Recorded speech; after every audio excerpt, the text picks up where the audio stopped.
তা আমার রসুল বলে নাই? বলেছে। মুসলমানদের উপর আক্রমণ হবে। কেন আক্রমণ হবে তা আমার রসুল বলে নাই? বলেছে। কি করলে আমরা বিজয় লাভ করব তা আমার রসুল বলে নাই? বলেছে।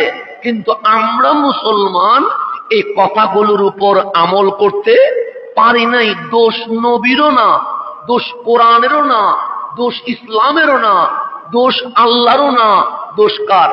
আমাদের। আমরা পড়েছি কিন্তু আমরা জাতিকে কিভাবে সমাধান করতে হবে এটা আমরা জাতিকে জানাই নাই। সেজন্য আমাদের দুঃখ, আমাদের কষ্ট। তা আল্লাহ কোরআনে একটা কথা অসংখ্যবার বলেছেন, আবার একটা কথা একবারও বলেছেন। যেমন নামাজ, এটা ফরজ। আমরা সবাই জানি না? জানি। জানে না এমন কোন মুসলমান এই জমিনে আছে? আফ্রিকার মুসলমানও জানেন নামাজ ফরজ, এশিয়ার মুসলমানও জানেন নামাজ ফরজ, ইউরোপের মুসলমানও জানেন নামাজ ফরজ। তা আল্লাহ যদি একবার বলে আকিমুস সালাহ, নামাজ কি হয়ে যায়? ফরজ হয়ে যায়। সেকেন্ড বার বলার দরকার আছে? নাই। কিন্তু আপনি কোরআন শরীফের 3 পৃষ্ঠা 4 পৃষ্ঠা উল্টাইলে দেখবেন আল্লাহ নামাজের কথা আবার বলেছেন। পুরা কোরআনে আল্লাহ নামাজের কথা 82 বার বলেছেন। কয়বার বলেছেন? 82 বার। একই কথা, যেইভাবে বললে বুঝবে সেইভাবে করে বুঝিয়েছেন। যেমন আল্লাহ এক, এটাকে আমরা জানি না? জানি। সবাই বুঝি না? বুঝি। তা আল্লাহ একবার বলেছে কুল হু আল্লাহু আহাদ, শ্রেষ্ঠ। এরপর আর কিছু বলার দরকার আছে? নাই। কিন্তু কুল হু আল্লাহু আহাদ বুঝে নাই। আল্লাহ আবার অন্যভাবে বলছে ইকরা বিইসমি রাব্বিকাল্লাযী খালাক, এটা বুঝে নাই। আল্লাহ আরেকভাবে বলেছে বিসমিল্লাহির রহমানির রহিম, এটা বুঝে নাই। আল্লাহ আরেকভাবে বলেছে আল্লাহু লা ইলাহা ইল্লা হুয়াল হাইয়ুল কাইয়ুম, এটা বুঝে নাই। আল্লাহ আরেকভাবে বলেছে আলহামদুলিল্লাহি রাব্বিল আলামিন। কথা একটা, কিন্তু আল্লাহ যেভাবে বুঝলে বান্দা বুঝতে পারে একই কথাকে ভিন্ন রূপে বর্ণনা করেছে।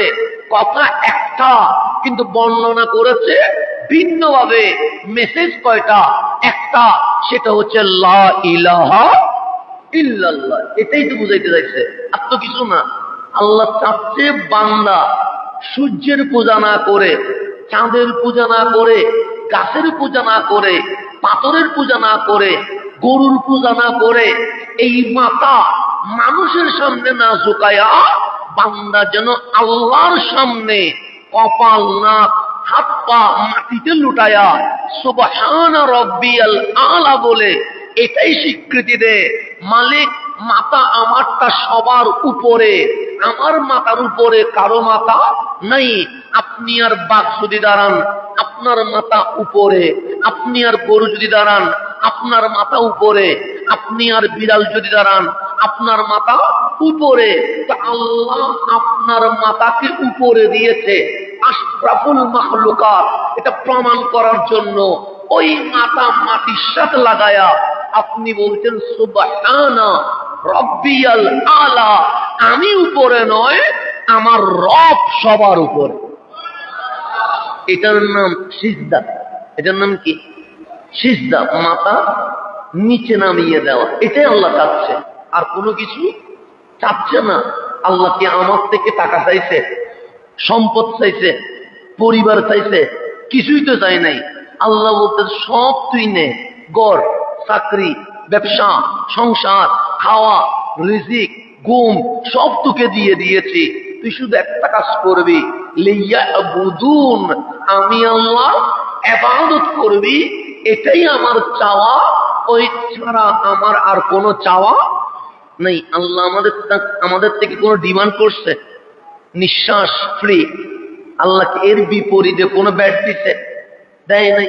সূর্যের আলো ফ্রি, এর বিপরীতে কি কোনো ব্যাট দিছে? চাঁদের আলো ফ্রি, এর বিপরীতে কি কোনো ব্যাট দিছে? না। নদীর পানি, পুকুরের পানি ফ্রি, এর বিপরীতে কি কোনো ভ্যাট দিছে? দেয় নাই। এই জমিনে আমি থাকি, দেশকে ট্যাক্স দিতে হয়, আল্লাহরে কোনো ট্যাক্স দেওয়া লাগে? দেয় না। আল্লাহকে কোনো ব্যাট বসাইছে? তা আল্লাহ বলছে, বান্দা বিপরীতে কিছু চাচ্ছি না, একটা জিনিস চাচ্ছি, আমার বান্দা ইবাদত করবে কার? আল্লাহ। তো এটা বুঝাইতে গিয়ে 30 পারা কোরআনের পৃষ্ঠায় পৃষ্ঠায় আল্লাহ কখনো এইভাবে, আল্লাহ কখনো ওইভাবে, আল্লাহ কখনো ভিন্নভাবে, কথা একটা কিন্তু বিভিন্ন ভাবে বোঝাচ্ছে। কেন? বান্দা যেন বুঝতে পারে। সেজন্য আপনাকে যখন আমি বুঝাবো, বর্তমান সময়ের মেসাল দিয়ে বুঝাইতে হবে, বর্তমান সময়ের উপমা দিয়ে বুঝাইতে হবে। এই সময়ের উপমা দিয়ে যদি না বুঝায়, আপনি জীবনে কখনো বুঝতে, যেমন আমি বুঝাই আপনার, আল্লাহ উনি গফুর, এতে কোনো সন্দেহ আছে? গফুর মানে কি? যিনি বান্দার গুনাহ কোনো কারণ ছাড়া শর্তবিহীন মাফ করে দেয়, ওনার নাম কি? গফুর। তো ক্ষমা চাইলে আল্লাহ কেমন খুশি হয়? আমরা তো গুনাহ করছি, করি নাই এই কথা বলার কোনো সুযোগ নাই। আমরা ভুল করছি, আমরা অপরাধ করছি, আমরা পাপ করছি, পাপ নাই এরকম বলার কোনো সুযোগ আছে? নাই। আমার রাসূল বুঝাচ্ছে, পাপ করার পর বান্দা যখন তওবা করে আল্লাহ কেমন খুশি হয়। তো রাসূলের জামানা আজকে থেকে কয় বছর আগে? 1500 বছর আগে। তো 1500 বছর পরে এসে এই দুনিয়ার সিস্টেম আগের মতো আছে না পরিবর্তন হয়ে গেছে? পরিবর্তন হচ্ছে। এখন মাইক আছে, ফ্যান আছে, গ্লাস আছে, এসি আছে, লাইট আছে, বিমান আছে, হেলিকপ্টার আছে, এয়ারপোর্ট আছে। এগুলা কি নবীর জামানায় ছিল? কিন্তু আমার নবী উদাহরণকে এমন ভাবে রেখে দিয়েছে যেন ওই হাদিস উম্মতের সামনে 1500 বছর পরেও পড়লে উম্মত যেন বুঝে যায়। যেমন আমার রাসূল বোঝাচ্ছে হাদিসে, একজন মানুষ বিদেশে রওনা হয়েছে। কোথায় রওনা? প্রবাসে। তখন কি হেলিকপ্টার আছে, বিমান আছে? তো তখন মানুষ কিসে চড়ে যাইতো? উঠে চড়ে। সেজন্য দেখবেন মরুভূমিতে কোনো পানি নেই। আপনি মরুভূমি বুঝবেন না কেন? বাংলাদেশে 10 হাত নিচে গেলে পানি পাওয়া যায়, কিন্তু আপনি মিশরে 100 হাত নিচে গেলেও পানি পাবেন না। একটা নদী, নীল নদ, এই নদীর পানি দিয়ে শুধু মিশর না 7টা আরব দেশ পানি পান করতেছে। কয়টা নদীর পানি? একটা নদীর পানি, আর কিছু নেই। নীল নদ যদি শুকাই যায়, মিশরে কিয়ামত হয়ে গেছে, আর কিছু লাগবে না। আফ্রিকার 6টা দেশ শেষ হয়ে যাবে। তাহলে নদী কয়টা? দেশ চলতেছে কয়টা? 7টা। আর আমার এখানে আল্লাহ এমন সিস্টেম দিয়েছে, বান্দা 20 হাত গেলে আমি তোদের জন্য পানির ব্যবস্থা করে দিয়েছে। এরকম নিয়ামত আল্লাহর কথাও দিছে? নাই। তো মরুভূমিটা হচ্ছে যেখানে পানি নাই, 2 দিন 3 দিন আপনি হাঁটবেন, যেখানে 100 হাত ডুবলেও পানি পাওয়া যাবে না। সেই জন্য আল্লাহ বলছে, তোমরা আমাকে খুঁজতেছো, কিন্তু তুমি লা ইলাহা ইল্লাল্লাহর সন্ধান পাচ্ছ না। তুমি কখনো মূর্তি পূজা করতেছো, কখনো সূর্যরে আল্লাহ বলতেছো, কখনো মাগরিব হইলে চাঁদ উঠতেছে, তুমি উলু উলু দিয়ে চাঁদকে আল্লাহ দাবি করতেছো।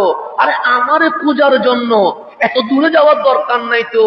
ওই মরুভূমিতে উটের দিকে তাকাও, তোমার ঘরে পালা গবাদি পশুর দিকে তাকাও, গরু আর যখন উটের দিকে তাকাবা, তোমার মন অটোমেটিক বলবে লা ইলাহা। যেমন আমাদের গরু আছেন, আপনাদের এখানে তো আপনারা এগ্রু আছেন, আপনাদের এগ্রু, এখন তো এগ্রু গড়ে হয়ে যাচ্ছে। আপনারা গরুকে টাইম মোতাবেক পানি দিতে হয় না? যদি সকালে দিচ্ছেন, রাত দিনভর দেন নাই, গরু বাঁচবে? তাহলে গরুকে টাইম মতো কি দিতে হবে? পানি দিতে হবে। কারণ গরু কি বড় হয়, প্রজনন হয়, লালন পালন হয় মরুভূমিতে না আমাদের করে? গোয়াল করে আমাদের পাশেই করে। তাহলে যেখানে আমরাও পানি পান করি, গবাদি পশুকেও পানি পান করায়। এখন বলেন ওট বড় হয় মরুভূমিতে না আমার গোয়াল করে? মরুভূমিতে। তাহলে উট হয় মরুভূমিতে, গবাদি পশু হয় আমার আপনার ঘরের পাশে। গরুর সিস্টেম একটা, উটের সিস্টেম আরেকটা। ওট যেহেতু মরুভূমিতে চড়ে, সেই জন্য আল্লাহ উটের গলাতে এমন সিস্টেম করে দিয়েছে, এক সপ্তাহ পানিও যদি না পায় সমস্যা নাই। কেন? সে একবার পানি নিয়ে তার গলার মধ্যে এমন ভাবে টাঙ্কি ফিট করে দিয়েছে, আল্লাহ বলে সে পানি জমা রাখবে, সপ্তাহ ধরে সফর করবে। যখন পানির দরকার তাকে আমি এমন সিস্টেম করে দিয়েছি, সে যেখানে পানি জমা রেখেছে সেখান থেকে প্রয়োজন মোতাবেক পান করতে পারবে। দেখেন আল্লাহ উঠরে বানাইছে একরকম, গরুকে কি গলার মধ্যে পানি রাখার কোন সিস্টেম বানাইছে? গরু পানি রাখতে পারে না, সে পান করে ফেলে। কিন্তু উটের একটা কি আছে আলাদা। আমরা যেরকম টাঙ্কি বসাই কোথায় মসজিদের উপরে উযু করার জন্য, গোসল করার জন্য, আল্লাহ উটকে একটা কি দিয়েছে, টাঙ্কি দিয়েছে, যেন এটা কি করতে পারে, পানি জমা করতে পারে। আর এই জমা করা পানি নিয়ে অট রওনা হবে, ঘাস কোথাও পাওয়া যাবে। পানি যদি না পায় আল্লাহ বলে সমস্যা নাই, তার টাঙ্কিতে পানি জমা আছে, সে যখনই তৃষ্ণার্ত হবে তখনই আমি যে টাঙ্কি দিয়েছি সেখান থেকে সে পানি পান করতে পারবে। আল্লাহ বলে তুমি এগুলো দেখো নাই কেন? তোমার তো দেখা উচিত। গরুও বানাইছে আল্লাহ, ওটও বানাইছে আল্লাহ, কিন্তু আমি জানি গরু লালন পালন হবে মানুষের পাশে, ওট লালন হবে মরুভূমিতে।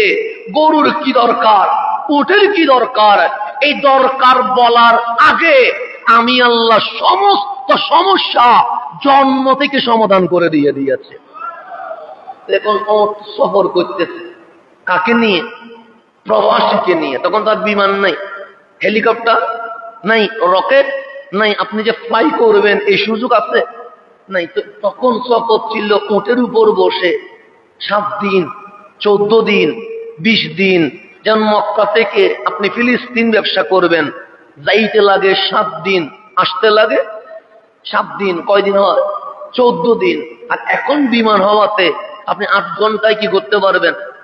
যেতে পারবেন 8 ঘন্টায়, আসতে পারবেন। আগের 14 দিনের সফর এখন কয়দিন হয়ে গেছে?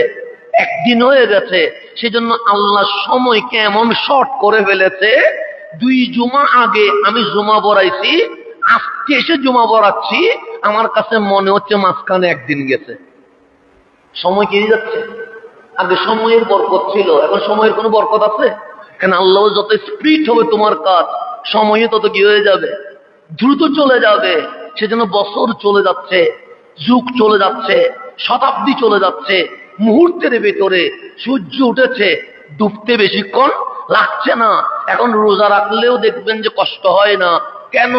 সেহেরি ইফতারের মধ্যে তেমন কোনো ব্যবধান মনে হয় না, অথচ 12 ঘন্টা রোজা রাখছেন মনে হচ্ছে 1 ঘন্টা, 14 ঘন্টা রোজা রাখছেন মনে হচ্ছে 1.5 ঘন্টা। কেন? মানুষ যত স্পিডে গতি যাবে তত সময় ছোট হবে, কিয়ামত তত কাছাকাছি আসবে। স্মার্ট হওয়া মানে, আধুনিক হওয়া মানে আপনি পৃথিবীকে রূপান্তর করবেন তা নয়। যত বেশি আধুনিক হবে পৃথিবী তত বেশি ধ্বংসের দ্বার প্রান্তে চলে যাবে। এটা হচ্ছে মূল কথা। এখন আসেন, আল্লাহর হাবিব বলতেছেন কোন একটা মানুষ উঠে উঠে গেছে, কোথায় যাবে? উঠে উঠে বিদেশে যাবে, মানে প্রবাসে যাবে, ব্যবসায়িক কাজে সফর করবে। তো 3-4 দিন যখন সফর করে মানুষ কি হয়ে যায়? ক্লান্ত হয়ে যায়। যেমন আমরা জুমার নামাজে এসে কোনো মতো বক্তব্য দিলে এরপর খুতবা বের হয় না, কেরাত বের হয় না। কেন? আমার লং টাইম জার্নি, রাতভর ঘুম হয় না। কিসের উপর ঘুম দিয়ে 2-1 ঘন্টা আবার কোথায়? মসজিদে চলে আসতে হয়। তা আওয়াজ বের হইতে আমাদের কি হয়ে যায়? কষ্ট হয়ে যায়। কেন? জার্নির কারণে। এর মাঝে তো আমি ঘুমাইতে পারছি, কম ঘুমাইছে কি? আপনি 6 ঘন্টা ঘুমাইছেন, আমি 3 ঘন্টা ঘুমিয়েছি। এই 3 ঘন্টা ঘুমানোর কারণে আমার শরীর কি হয়ে গেছে? দুর্বল হয়ে গেছে, কাঁপানি শুরু হয়ে গেছে, গায়ের জ্বর বাবাচ্ছে। তো যারা উঠে চড়ে সফর করে 1 সপ্তাহ 2 সপ্তাহ, তাদেরও শরীর ক্লান্ত হয় কি হয় না? হয়। তখন ওরা কি করে? ওই পাহাড়ের মাঝখানে, মরুভূমির মাঝখানে ওট গাছে বেঁধে সেখানে একটা কিছু বিছায়া তারা কিনে রেস্ট নে, ঘুমায়। তো আমার রসুল বলতেছেন, কোন এক বান্দা উটের উপর উঠে সওয়ার হয়ে গেছে, 3-4 দিন সফর করেছে। তো 3-4 দিন সফর করলে তার মানে যেই দেশে যাচ্ছে সেটার মাঝখানে আছে, অনেক দূরে চলে গেছে, ক্লান্ত হয়ে গেছে। সে উটকে গাছের মধ্যে বেঁধে একটা কিছু বিছায়া ঘুমাই গেছে। ঘুম থেকে উঠে দেখতেছে যেই ওটটা গাছে বেঁধেছিল সেই ওটটা আর আপন জায়গায় নাই, কোথায় হেরে গেছে। কারণ মরুমির মাঝখানে কোনো ঘর আছে, বাড়ি আছে, সমাজ আছে, কিছুই নাই, পাহাড় কে আর পাহাড়, উট খুঁজবে কোথায়? মানে এই মানুষ পাগল হয়ে গেছে। কারণ উটের উপরে খাবার, উটের উপরে কাপড়, উটের উপরে সবকিছু। এখন এই উট যখন চলে গেছে, খাবারও নাই, কাপড়ও নাই, এক কাপড় যেটা দিয়ে ঘুমাইছে সেটা। এখন আপনি পানি পান করা ছাড়া, খাবার খাওয়া ছাড়া কয়দিন থাকতে পারবেন? সে পাগল হয়ে গেছে। কখনো ডানে দৌড়ায়, উট খুঁজি পাই না, কখনো বামে দৌড়ায়, ওট খুঁজি পাই না, কখনো সামনে দৌড়ায়, ওট খুঁজি পাই না, কখনো পিছনে দৌড়ায়, ওট খুঁজি পাই না। এখন পাগল হয়ে গেছে যে আমার ওট গেল কই? পুরা মরুভূমি চক্কর দিয়া উটের কোনো সন্ধান পাই নাই। সে ফিরে এসে ক্লান্ত হয়ে, দুর্বল হয়ে একদিকে 3 দিন 4 দিন সফর করেছে, অন্যদিকে ওট খোঁজার জন্য এই পাহাড় থেকে ওই পাহাড়, ওই পাহাড় থেকে ওই পাহাড়, সমস্ত শরীর ক্লান্ত হয়ে গেছে। এখন সিদ্ধান্ত নিয়ে নিছে, এত খোঁজার পরেও ওট যখন পাইলাম না, এখানে মাঝখানে মরুই, মাঝখানে আমার মরণ ছাড়ার কোনো উপায়।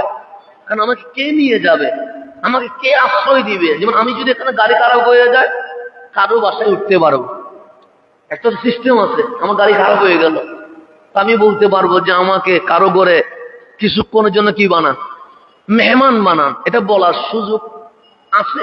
আর আপনি যদি কক্সবাজার সমুদ্রের মাঝখানে নৌকা খারাপ হয়ে যায়, আপনি যাবেন কোথায়? কথা ঠিক না? একটা হচ্ছে জমিনের মাঝখানে খারাপ হয়েছে, সমস্যা নাই, ডানে বামে কোথাও ঘরে উঠে গেলাম। কিন্তু আপনি যদি পাহাড়ের মাঝখানে যাইয়া ঝামেলাবাজি যান, এখানে আর কিছু করার সুযোগ আছে নাই। তো উনি মরুভূমির মাঝখানে ওট খুঁজে যখন ওট পাই নাই, এই বেচারা সিদ্ধান্ত নিয়ে নিছে মরণ ছাড়া আর কোনো উপায়, দৌড়িয়ার কোনো লাভ। ওট যেখানে বেঁধেছিল সেই গাছের কিনারায় এসে গাছের সাথে হেলান দিয়ে বসে গেছে। কেন? মরতে যখন হবে আর দৌড়াইয়া লাভ কি? এমনি শরীর ক্লান্ত হয়ে গেছে, এখানেই শুয়ে যায়। যদি মরণ আসে, এখানে কি আসবে? মরণ আসবে। এমত অবস্থায় তার তন্দ্রা লেগে এসেছে, চোখে ঘুম চলে এসেছে। কারণ বেশি খিদা লাগলে, শরীর ক্লান্ত হইলে ঘুম আসে কি আসে না? আসে। তো ওনার ঘুম চলে এসেছে।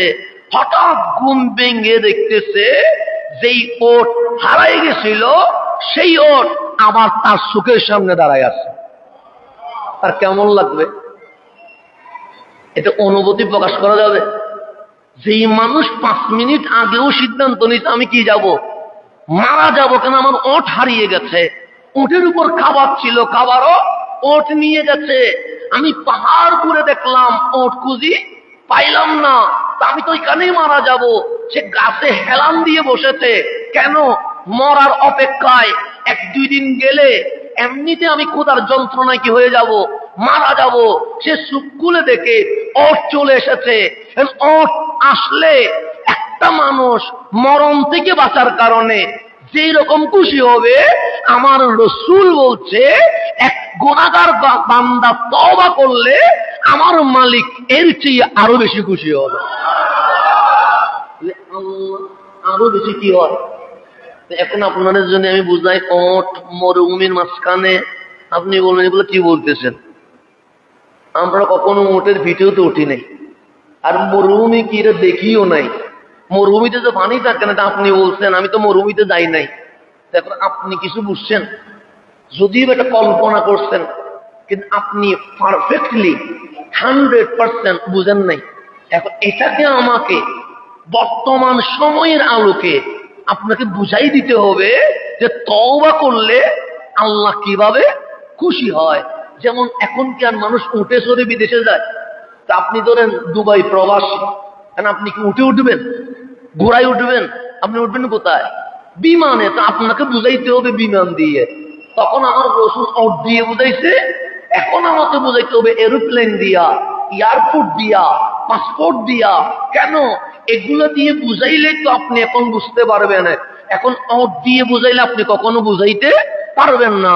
এখন আপনার এমিরাতের ভিসা হয়ে গেছে, পাসপোর্ট আছে, ভিসাও হয়ে গেছে, টিকিটও করে ফেলেছেন, টিকিটও নিলেন, ভিসা পাসপোর্টও নিলেন। এখন আমিরাত যাওয়ার যেটা রিয়াল নিতে হয়, দিরহাম নিতে হয়, সেটাও নিলেন। এখন ব্যাগের মধ্যে পাসপোর্ট আছে না নাই? আছে। পাসপোর্টে ভিসা আছে না নাই? আছে। টিকিট আছে, রিয়াল আছে। এগুলো নিয়ে চট্টগ্রাম এয়ারপোর্টে চলে গেছেন। এয়ারপোর্টে যাওয়ার পরে আপনার ইমিগ্রেশন হয়ে গেছে। ইমিগ্রেশন হওয়া মানে আর এখানে আটকানোর কোনো সুযোগ নাই। আপনি বিমানে উঠে গেছেন, মানে আপনার ফ্লাইট হবে কোথায়? দুবাইতে। বিমান গিয়ে দুবাই নামছে। কোথায় নামছে? দুবাই নামছে। এবং দুবাই নামার পরে আপনাকে বের হতে হবে কি করে? ইমিগ্রেশন করে। ইমিগ্রেশন না করে বের হওয়ার কোনো সুযোগ আছে নাই। এখন আপনি নেমে বলতেছেন আমি তো ওয়াশরুমে যাওয়া দরকার, কেন আমি ইমিগ্রেশনে পার হইয়া গাড়িতে উঠতে হবে, কখন আবার ওয়াশরুমে যাব? গেলেন ওয়াশরুমে, ব্যাগ রাখলেন চেয়ারে। ব্যাগ রাখলেন কোথায়? চেয়ারে রেখে আপনি কোথায় চলে গেছেন? ওয়াশরুমে। ওয়াশরুম থেকে বের হইয়ে দেখতেছেন চেয়ারে যে ব্যাগ রাখছিলেন এ ব্যাগ আর নাই। এখন আপনার কি হবে? আপনি গেলেন ওয়াশরুমে, বের হইয়ে দেখছেন বেকার, ব্যাগের ভিতরে পাসপোর্ট, ব্যাগের ভিতরে ভিসা, ব্যাগের ভিতরে আপনার রিয়াল দিরহাম, আপনার ব্যাগ হারাই গেছে। তা আপনার অবস্থা কি হবে? আপনি পাগল হয়ে যাবেন না যে আমি এখন এদিকে বিমানে উঠতে পারবো না বাংলাদেশ আসার জন্য, এদিকে বের হইতে পারবো না। কেন? আমার পাসপোর্ট ভিসা সব তো ব্যাগে ছিল, ব্যাগটি হয়ে গেছে, হারাই গেছে। আপনি চতুর্দিকে পাগলামি করতেছেন আমার ব্যাগ কই।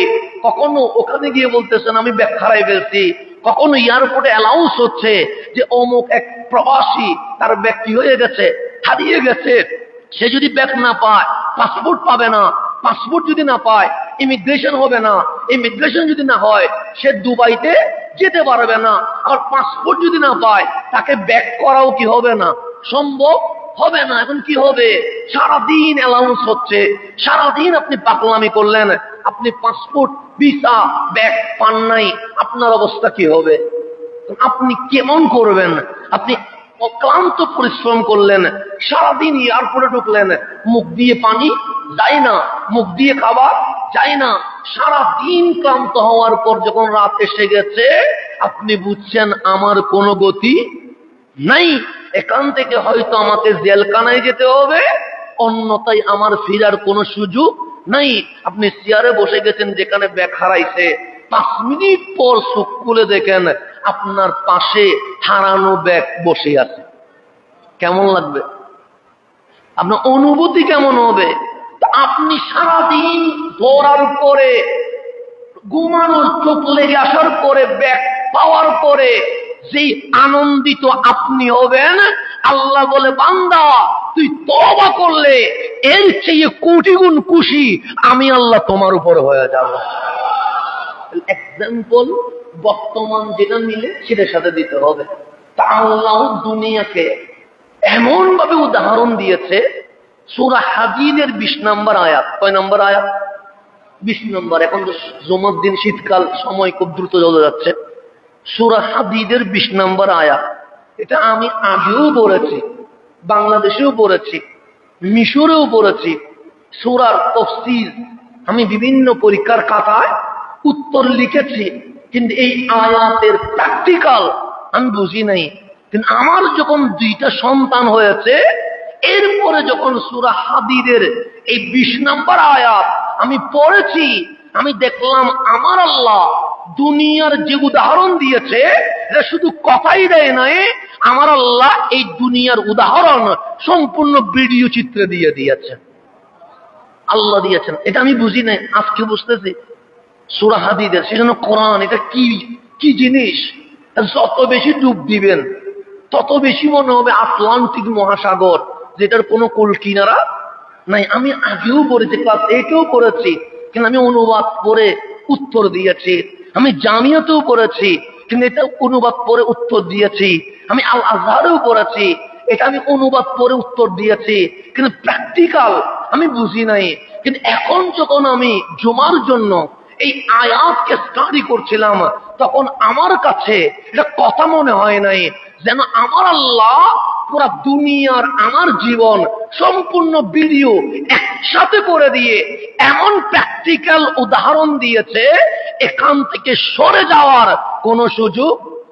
আল্লাহ কোরআনে বলতে, ইলামু, তোমরা সবাই জেনে রাখো। সবাই মানে আপনিও আছেন, আমিও আছি, হিন্দুও আছে, নাস্তিকও আছে। আল্লাহ যদি বলতেন ইয়া আইয়ুহাল্লাযীনা আমানু, শুধু মুমিন জানবা আর বাকিদের জানার দরকার, যেমন নামাজ শুধু মুমিনে জানলে হবে, হিন্দু জানার দরকার আছে। হজ কিভাবে করতে হয় শুধু মুসলমান জানলে হবে, এর বাইরে বৌদ্ধ জানার কোনো দরকার আছে নাই। কিছু বিধান আছে মুসলমানের জন্য, মুমিনের জন্য, আর কিছু বিধান আছে সমগ্র মানব জাতির জন্য। কেন? কোরআন শুধু মুসলমানের জন্য আসে নাই, হুদাল লিন্নাস, সমগ্র বিশ্ববাসীর হেদায়েতের জন্য চলে এসেছে। সেজন্য আপনাকে আমাকে বিধর্মীকেও কি দিতে হবে? দাওয়াত দিতে হবে। আমার বিপরীত যিনি আছে ওনাকেও কি দিতে হবে? দাওয়াত দিতে হবে। কাউকে দাওয়াতের বাহিরে রাখার কোনো সুযোগ নাই। যে আমাকে দেখতে পারে না তাকেও আমার কাছে টানতে হবে। কেন? দুনিয়ার জন্য না, ইসলামের জন্য, কোরআনের জন্য, রসুলের জন্য, হাবিবুল্লাহর প্রেমের জন্য তাকে আমাকে কাছে নিয়ে বুঝাইতে হবে। দাওয়াত দেওয়ার দায়িত্ব আমাদের, হেদায়েত দেওয়ার মালিককে আল্লাহ। এখন কে কি হইল এটা আমার দেখার দরকার নাই, কারণ আল্লাহ আমাকে রেজাল্ট দেখতে বলে নাই, আল্লাহ আমাদেরকে দাওয়াত দিতে বলছে। তা'মুরুনা বিল মারুফ ওয়া তানহাউনা আনিল মুনকার, ভালো কাজের আদেশ দিবা, খারাপ কাজের কি করবা? নিষেধ করবা। এবং শুনলো কি শুনলো না এটা তোমার দেখার দরকার নাই, মানলো কি মানলো না এটা তোমার দেখার দরকার নাই, রেজাল্ট কি হইল এটা তোমার দেখার দরকার নাই। তোমার দেখার দরকার হচ্ছে দাওয়াত দেওয়া, আর হেদায়েত দিব কিনা এটা আমি আল্লাহ দেখব। তাহলে দায়িত্ব কি আছে? বাক আছে। এখন তো আমরা আছি কয়জনের নিলাম, রেজাল্ট নিয়ে ব্যস্ত আছি। কয়জন আমার দলে ঢুকলো এটা নিয়ে ব্যস্ত আছি। তো কয়জন ঢুকলো এটা তো আমার দেখার বিষয় না। আল্লাহ তোমার দেখার বিষয় হচ্ছে কি? দাওয়াত দেওয়া। কয়জন আসলো এটা তোমার দেখার বিষয় না, কারণ হেদায়েত রেখে দিয়েছেন কার কাছে। সেজন্য আপনার পক্ষে আমার পক্ষে কাউকে জোর করে ইসলামের ভেতরে প্রবেশ করার কোনো অধিকার আছে? আপনি জোর করতে পারবেন? হিন্দু একটা চলে যাচ্ছে, পুরো দড়ি যদি জমার মসজিদে নিয়ে আসেন, এটা কি ন্যায় হবে না অন্যায় হবে? অন্যায় হবে। তখন আপনি জালেম, সে মুসলিম। কেন? আপনি তার জোর করে আনার অধিকার ইসলাম আপনাকে দেয় নাই। আপনাকে ইসলাম অধিকার দিয়েছে তাকে বুঝানোর, সুন্দরভাবে ভালোবেসে তাকে দাওয়াত দেওয়ার, কিন্তু এই অধিকার দেয় নাই তোকে কালিমা পড়তেই হবে, না বললে আমি মারি ফেলামো, এরকম বলার কোনো সুযোগ নাই। এটার নাম ইসলাম। এখন আমরা ইসলামকে কঠিন করে ফেলতেছি, যেটা করা সহজ সেটা কঠিন করতেছি। হালাল এখন কঠিন, হারাম এখন সহজ। এই সোনার বাংলাদেশও খেয়াল করে দেখেন না, 90% মুসলমানের দেশে হারাম কি হয়ে গেছে? সহজ হয়ে গেছে। এখন হাতের মুঠোর মধ্যে মাদক পাওয়া যায়, পাওয়া যায় না? এমন কোন জায়গা, সমাজ নাই যেখানে ইয়াবার কোনো কাজ কারবারি হয় না। সমগ্র সমাজে মাদক কি হয়েছে? ছড়িয়ে পড়েছে। জানা করা সহজ, প্রেম করা সহজ, অবৈধ জিনিস দেখা সহজ, কিন্তু একটা উপযুক্ত ছেলে মেয়ের জন্য বিয়ে করা কঠিন হয়ে গেছে। হালাল কঠিন, হারাম সহজ। তো যে দেশে হারাম সহজ হয়, হালাল কঠিন হয়, সেই দেশ কি শান্তি হবে না অশান্তি হবে? অশান্তি হবে, স্বাভাবিক বিষয়। আমাদের উচিত হচ্ছে হালালকে সহজ করা, হারামকে কঠিন করে দেওয়া। এখন আমরা নিয়ম করতেছি হারাম সহজ হবে, হালাল কি হবে? কঠিন হবে। সেজন্য নামে মুসলমান আছি, কাজের কাজ কিছুই হচ্ছে না। আল্লাহ যেন আমাদেরকে বুঝার তৌফিক নসিব করেন। সেজন্য আমরা অন্তত সমাজ থেকে, ঘর থেকে শুরু করি। হালাল সহজ হবে, হারাম কি হবে? কঠিন হবে। এখন গেমস খেলা এটা কি হয়ে গেছে? সহজ হয়ে গেছে। কিন্তু দেখবেন রমজান ছাড়া কোরআন পড়া এটা আমাদের জন্য কঠিন হয়ে গেছে। মাকতাবের সেই আওয়াজ এখন আর আসে না। সকাল বেলার কোরআনের ধ্বনি বিসমিল্লাহ এখন আর শোনা যাচ্ছে না। তাহলে হালাল কঠিন, হারাম সহজ। যেখানে হারাম সহজ হয়, হালাল কঠিন হয়, সেখান থেকে আল্লাহর রহমত কি হয়ে যায়? উঠে যায়। আর যেখানে হালালকে সহজ করা হয়, হারামকে কঠিন করা হয়, সেখানে মাওলার রহমত নাজিল হইতে থাকে। আল্লাহ যেন আমাদেরকে বুঝার তৌফিক নসিব করে। তো আমি যেখানে ছিলাম সেখানে চলে যাই। আল্লাহ বলছে ইসলামু, তোমরা সবাই জেনে রাখো। মানে আল্লাহ আমাদেরকে বলতেছে তোমরা সবাই কি করো? জেনে রাখো। তাহলে আজকের মাহফিল আমার নয়, মাহফিল কার? আল্লাহ। আল্লাহ বলছে ইন্নামাল হায়াতুদ দুনিয়া, নিশ্চয়ই দুনিয়ার হায়াত। আমরা যে বেঁচে আছি 60 বছর, 70 বছর, 50 বছর, আল্লাহ এটাকে বলতে ইন্নামা, নিশ্চয়ই নিশ্চয়ই আল হায়াতুদ দুনিয়া, এই দুনিয়ার হায়াত হচ্ছে লাইবুন। লাইব মানে খেলাধুলা। এই দুনিয়ার হায়াতটা খেলাধুলা ছাড়া আর কিছু নয়। এতটুকু বললে হয় যে দুনিয়া মানে কি? খেলাধুলা। যেমন ক্রিকেট খেলা আছে না? নাই আছে। 50 ওভার 50 ওভার 100 ওভার খেললেন, জিতলেন হারলেন, আনন্দ আছে একদিন। এরপরে এগুলা কি আর মনে থাকে? মনে থাকে না। ফুটবল খেলা হইল, আকাশে বাতাসে ব্রাজিল আর্জেন্টিনার পতাকা ফত ফত করে উঠছে। উঠছে কি উড়ে নাই? উঠছে। যার কাপ নেওয়া দরকার সে নিয়ে গেছে। আপনি মিছিল টিছিল করে এখন আর ওই গত বছরের বিশ্বকাপ নিয়ে কোনো আলোচনা আছে? নাই, চলে গেছে। এটা মানে খেলাধুলা।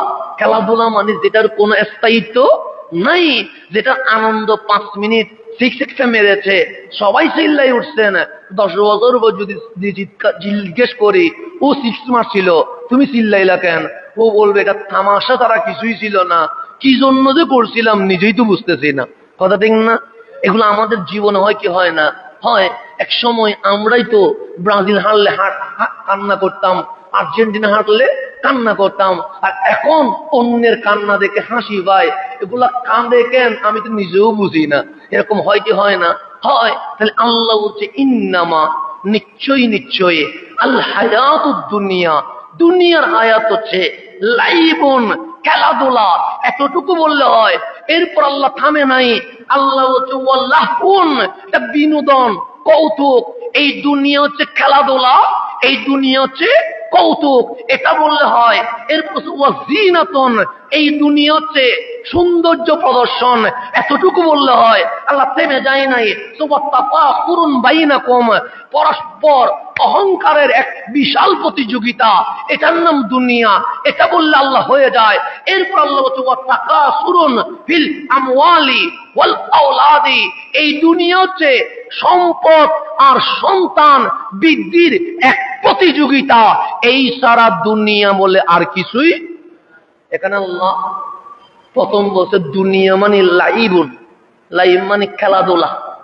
তারপর বলছে লাহুন, লাহুন মানে বিনোদন। কয়টা হইল? তারপর বলছে জিনাতুন, জিনাতুন মানে সৌন্দর্য প্রদর্শন। কয়টা হইল? 3টা। এরপর বলছে তাফাখুরুন বাইনাকুম, নিজেদের মধ্যে অহংকারের প্রতিযোগিতা। কয়টা হইল? 4টা। 5 নম্বর হচ্ছে ওয়াতাকাসুরুন ফিল আমওয়ালি ওয়াল আওলাদি, 5 নম্বর দুনিয়া হচ্ছে সম্পদ এবং সন্তান বৃদ্ধির এক প্রতিযোগিতা। দুনিয়া সংজ্ঞা কয়টা? 5টা। এখন মিলান, এই এই আয়াত প্র্যাকটিক্যাল মিলান। আমার সন্তান হয় নাই, আমি এই আয়াত বুঝি নাই।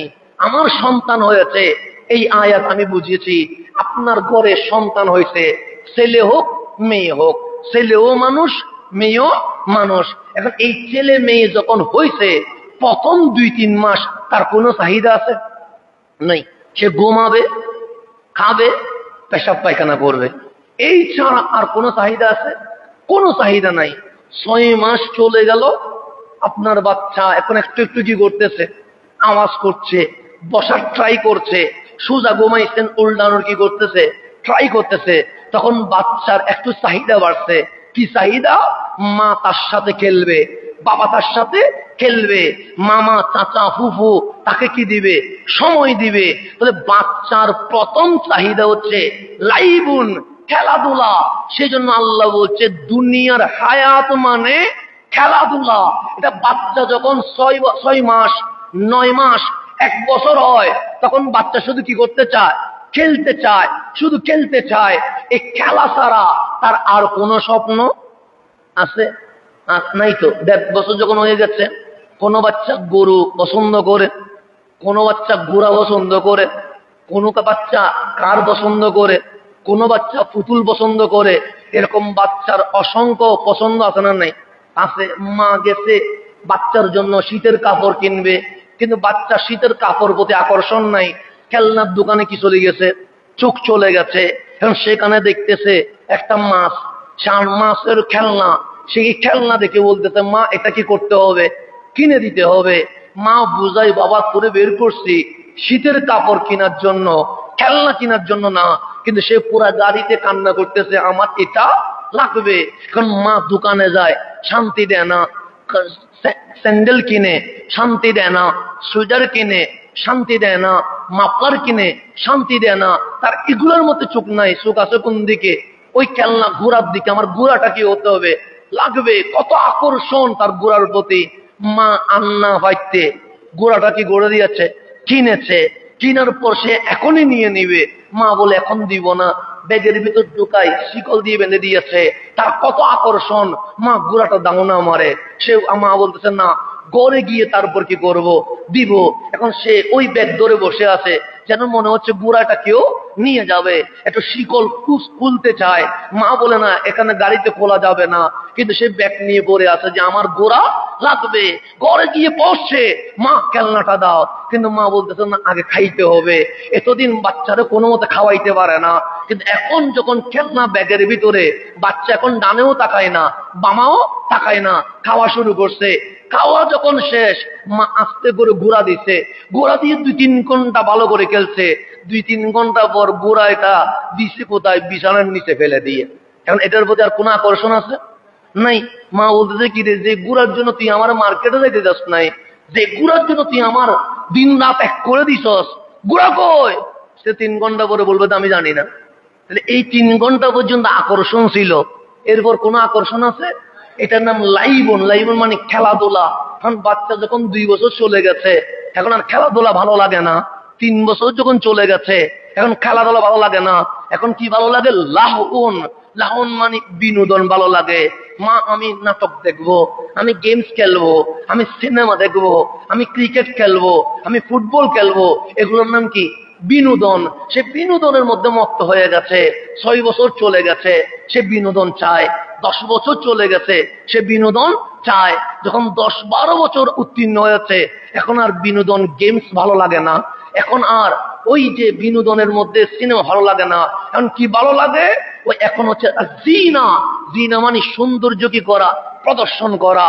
চুল ডানে সীতা কাটলে সুন্দর লাগবে না বামে কাটলে সুন্দর লাগবে? গেঞ্জি যে কালার করেছি, জুতা কি ম্যাচিং হয়েছে কিনা সেটা আমার দেখতে হবে। আমি যে হাঁটছি নায়কের মতো লাগছে কিনা সেটা আমার দেখতে হবে। এটার নাম হচ্ছে জিনা। সেজন্য দেখবেন আমার অনেক যুবক চিরা চিরা প্যান্ট পরে, কেন? এটার নাম জিনা। ওই অমুক দেশের নায়কে যেহেতু পড়ছে, মনে হয় এটা পড়লে জাতি আমার দিকে তাকাবে। কথা ঠিক না? এগুলো কেন পড়ে? যেন মানুষ আমার দিকে কি হয়, একটু তাকায়। সেজন্য দাঁড়িয়ে উঠলে আমরা ঘন ঘন বারবার দেখি। কিন্তু এখন যখন 30-34 বছর চলে গেছে, এখন আর দেখার কি হয় না, সুযোগ হয় না। প্রথম উঠলে কত স্মার্ট, আমার দাড়িটা কিভাবে রাখলে সুন্দর লাগবে, কিভাবে ফ্যাশন করলে সুন্দর লাগবে, এদিকে কাটি এখানে করে রাখবো কিনা, এইভাবে করে এভাবে সাজাবো কিনা, কত প্ল্যানিং আছে। কিন্তু এখন 34 বছর বয়স পার হয়ে গেছে, এখন আর কোনো প্ল্যানিং আছে নাই, এখন আর কোনো স্বপ্ন নাই। তা আল্লাহ বলছে দুনিয়াটা হচ্ছে লাইবন, খেলাধুলা। খেলাধুলার আকর্ষণ থাকবে 3-4 বছর, এরপর এটা কি হয়ে যাবে, চলে যাবে। এরপর আসবে লাহন, বিনোদন। তুমি কখনো গেমস খেলবা, কখনো সিনেমা দেখবা, কখনো নাটক দেখবা। একটা সময়ে সে বিনোদনটাও কি হয়ে যাবে, মাইনাস হয়ে যাবে। এরপর আসবে জিনা। আমার কাপড় কেমন হইল, আমার চুল কেমন হইল, আমার শরীরের বডি ফিগার কেমন আসছে, আমার চালচলন কেমন আসছে। এটা হচ্ছে জিনা, সৌন্দর্য দেখানো। সৌন্দর্যের মেয়াদ থাকবে কলেজ পর্যন্ত। ইউনিভার্সিটিতে উঠছেন, অনার্সে 3 বছর, 3 ইয়ার, 4 ইয়ারে উঠে গেছেন। এখন আপনার পরিবার চাপ দিচ্ছে, পরিবারে বাবার কষ্ট হয়ে যাচ্ছে, তোমারও দায়িত্ব নেওয়া উচিত। কথা দিন না? এখন খেলাধুলাও চলে গেছে, বিনোদনও চলে গেছে। এখন আর চুলের বাহার আর নাই, শার্টের রং আর নাই, প্যান্টের ডিজাইন আর নাই, জুতার ডিজাইন আর নাই। কেন? এখন আমার বাবার শরীর কি হয়ে গেছে? দুর্বল হয়ে গেছে। আমার একটা ভালো জবের দরকার আছে। এখন আমার কাছে প্রতিযোগিতা শুরু হয়েছে। আমার ক্লাসে যারা আছে তারা আমার উপরে উঠবে, এটা কখনো হইতে পারে না। আল্লাহ বলছেন দুনিয়া মানে তাফাখুরুন বাইনাকুম, নিজেদের মধ্যে অহংকারের প্রতিযোগিতা। আমি আমার আরেকজন বক্তা, আমার ক্লাসমেট আমার উপরে যাবে, এটা আমি জীবনে কখনো মানতে পারবো না। ডাক্তার, তার বন্ধু আরেকজন ডাক্তার, তার ডেঙ্গাইয়া যাবে, সে কখনো মানতে পারবে না। আরেকজন ইঞ্জিনিয়র, তার সামনে আরেকজন ইঞ্জিনিয়র এগাই যাবে, সে কখনো মানতে পারবে না। বন্দরে এক নেতা, তার এলাকায় আর এক নেতা উঠে আসুক, এটা জীবনে কখনো চাইবে না। কথা ঠিক না? আপনার এখানে যদি একজন বড় নেতা থাকে, দেখবেন সে সেকেন্ড আর কোন নেতা উঠতে দিবে না। কেন উঠতে দিবে না? সে বলবেন আমার ক্ষমতার মধ্যে বাড়া পড়বে। কথা ঠিক না? আরেকটা ডাক্তার, সে চাইবে না এই এলাকায় আরেকটা ভালো ডাক্তার হোক। একটা বক্তা, সে চাইবে না তার উপরে আর কোনো বক্তা উঠে আসুক। সেটা সব লেভেলে আছে। আমাদেরটা দেখা যায়, আপনাদেরটা দেখা যায় না। কেন দেখা যায়? আমাদের তো বকবক করতে হয়, সেজন্য আমাদের গুলা মুখ দিয়ে বের হয়ে যায়। সবাই বলে আলেমদের মধ্যে হিংসা বেশি, বক্তাদের মধ্যে হিংসা বেশি। হিংসা নাই এমন কোন শ্রেণী নাই, কিন্তু আমাদেরকে যেহেতু বকবক করতে হয়, সেজন্য আমাদেরটা বের হয়ে যায়, অনেকেরটা বের হয় না। পার্থক্য এখানে, আর কোনো পার্থক্য নাই। আমি যদি আমার ক্লাসের রোল নাম্বার 1 হই, আমার ক্লাসমেট যদি 200 জন হয়, হ্যাঁ ওরা চাকরি পাক, আপত্তি নাই, কিন্তু আমার উপরে পাইতে পারবা না। কথা ঠিক না? এটার নাম হচ্ছে তাফাখুরুম বাইনাকুম, নিজেদের মধ্যে অহংকার প্রদর্শনের কি প্রতিযোগিতা। ভালো একটা চাকরি পাইলে আমরা সবসময় আইডি কার্ড গলার মধ্যে কি রাখি?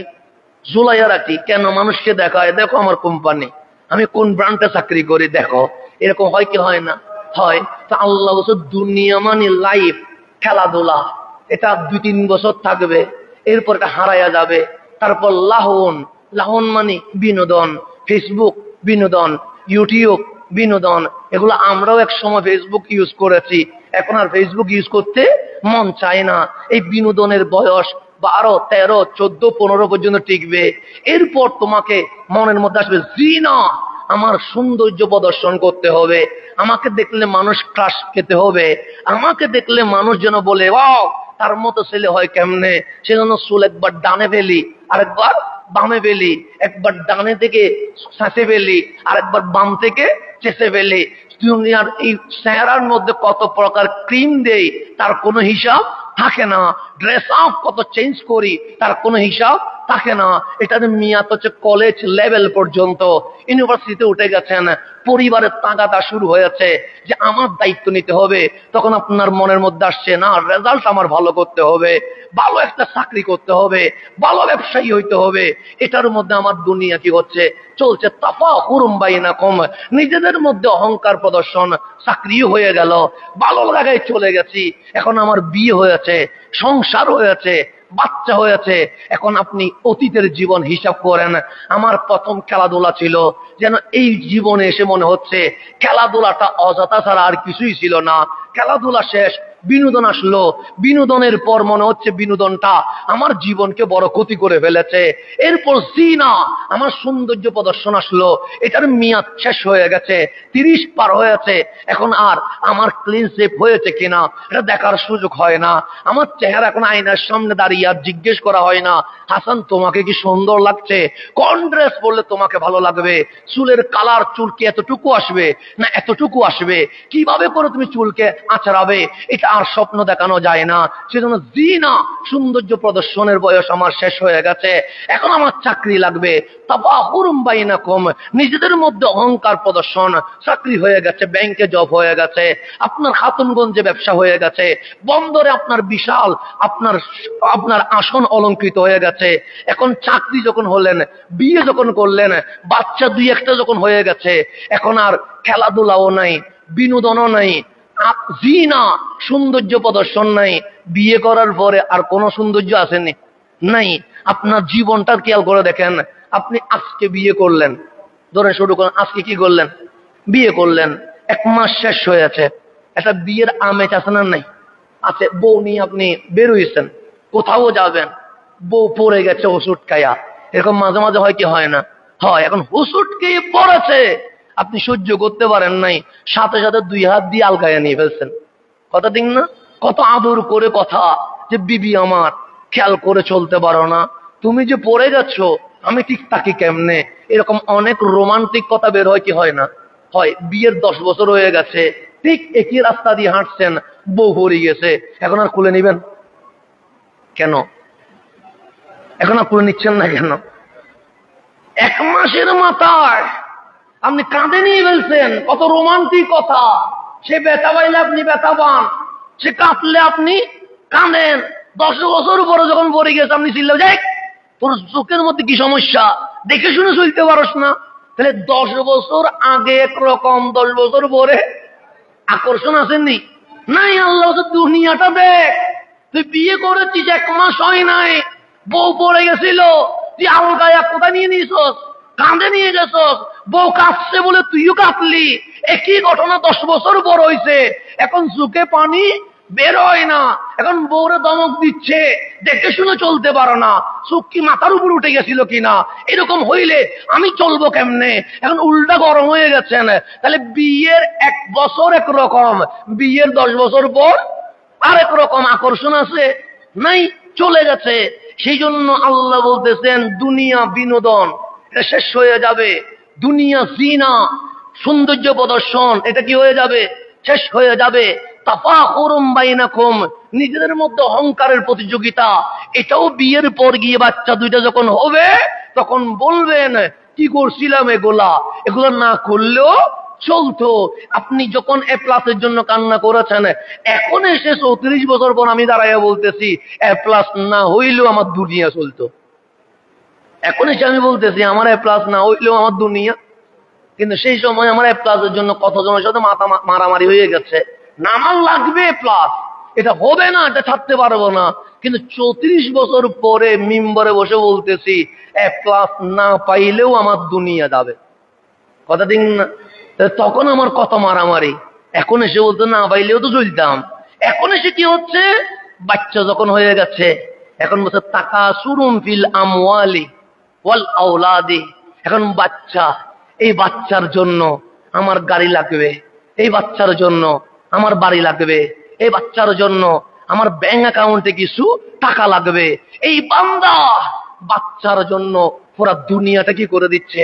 একটা ফ্লাইট হইলে ছোট হয়ে গেছে, আর একটু বড় লাগবে। বাচ্চা যখন 3টা হয়েছে, ওই বড়টাতে জায়গা হচ্ছে না, আরেকটা লাগবে। আমার বাচ্চারা স্কুলে যাবে কেমনে, একটা গাড়ি লাগবে। আমার বাচ্চা যদি বড় হয়ে যায়, আমি যদি মরে যাই, সে চলবে কেমনে। আমার অ্যাকাউন্টে কিছু লক্ষ টাকা কি করতে হবে, হ্যাঁ, ব্যাংক ব্যালেন্স করে দিতে হবে। এর মধ্যে দুনিয়া কি হচ্ছে, চলছে। গাড়িও হলো, বাড়িও হলো, আমার ব্যাংকে কোটি টাকার কি হয়ে গেল, অ্যাসেট হয়ে গেল। আল্লাহ বলে ফলাফল কি, কুল্লু নফসিন যায়েকাতুল মত। এই দুনিয়ার জন্য কি করলা, খেললা, খেলা তোমার সাথে যায় নাই।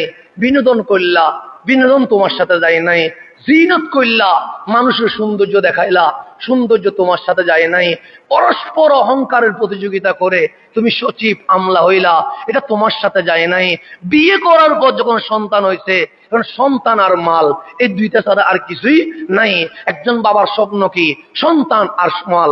এই সন্তান আর মাল থাকবে, এই সন্তানের জন্য গাড়ি করলা, বাড়ি করলা, ব্যাংক ব্যালেন্স করলা। কিন্তু তোমার কি হয়েছে, কুল্লু নফসিন যায়েকাতুল মউত, তোমাকে মরে যেতে হয়েছে, এটার নাম দুনিয়া।